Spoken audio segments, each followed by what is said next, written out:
Welcome to This Explainer. You know the movie, right?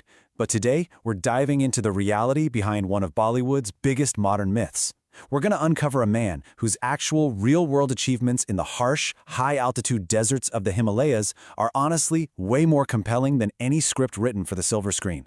We're talking about the engineer, the educator, and the environmentalist Sonam Wangchuk. So, for nearly 2 decades, millions of us have just naturally assumed that Sonam Wangchuk is the proud inspiration behind Amir Khan's iconic character Phunsukh Wangdu in the blockbuster Three Idiots. But his reality? It is starkly different. He states it perfectly. I am not Phunsukh Wangdu. I don't work in films, I work in real life.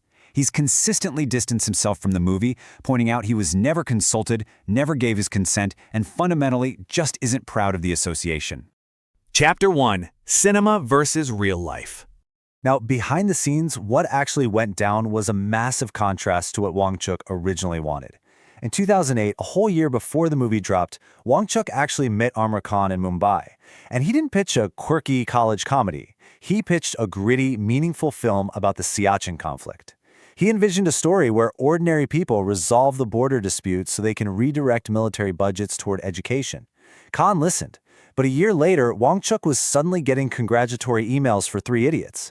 Later, when the filmmakers wanted to shoot at Wangchuk's actual school, he straight up denied them permission because he didn't want the influx of plastic waste in the fragile ecosystem. And the crew's response? They just kept the project a secret and shot at another school nearby anyway. Chapter 2: A Difficult Childhood. To understand the man, you have to look at his roots. Born in 1966 in a remote village with 0 schools, Wangchuk was homeschooled by his mother in his native Ladakhi language. But then, in 1975, at age 9, he's just plunged into a Srinagar school. He was completely surrounded by alien languages he couldn't understand, and because he wasn't responsive, people literally assumed he was slow. He calls this the absolute darkest period of his life. But he didn't just accept it. At just 11 years old, think about that, 11, he escaped, traveling all by himself to Delhi to plead his case to a school principal. That fierce, rebellious independence is exactly what eventually led him to graduate from NIT Srinagar in 1987. But that independent mindset? It quickly clashed with his family. His father, who was a prominent politician, demanded he pursue civil engineering because it offered lucrative local career options. Wangchuk entirely defied him, choosing mechanical engineering instead. The fallout was so severe that he ended up having to finance his own education at NIT Srinagar. He was dead set on building a life strictly on his own terms. Chapter 3: Revolutionizing Education in Ladakh. You see, his own childhood trauma became his ultimate driving force. In 1988, Wangchuk and 5 peers founded SECML, the Students' Educational and Cultural Movement of Ladakh. The traditional government system there was just broken.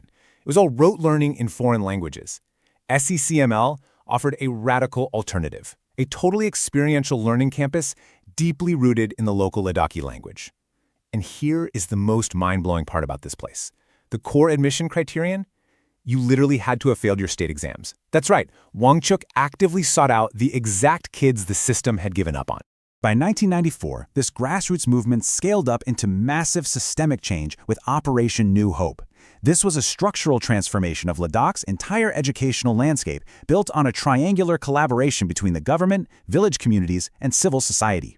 They totally rewrote textbooks to localize them. They trained over 700 teachers in child-friendly methods. And the result? Absolutely staggering. They boosted the 10th grade pass rate in Ladakh from a dismal 5% in the late 1980s to a whopping 75%. Now, if you're wondering if this radical model actually worked from the student's perspective, Wangchuk has a pretty great observation about that.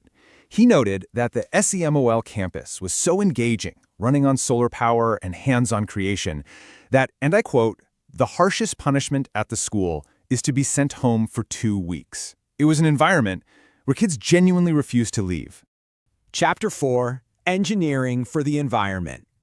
But remember, Wangchuk is a mechanical engineer at heart, and Ladakh's problems went way beyond just the classroom.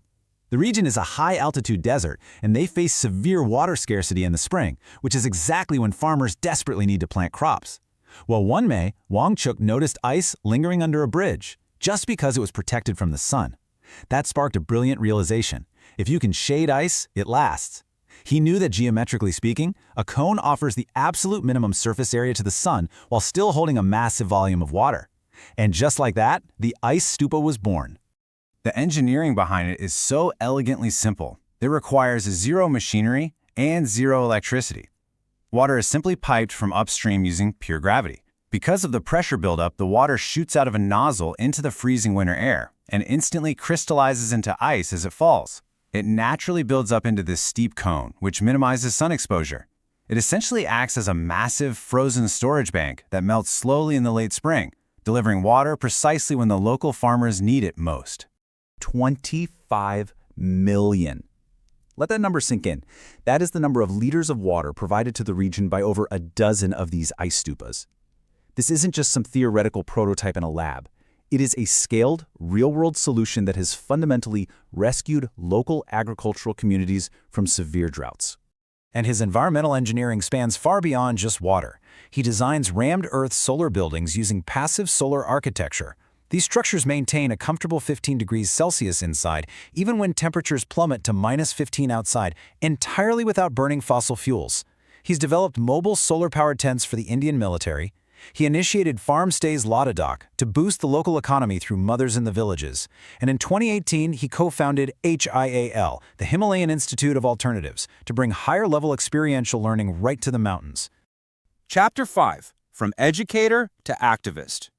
Recently, though, we've seen him evolve from a celebrated innovator into a highly vocal figure demanding real systemic change.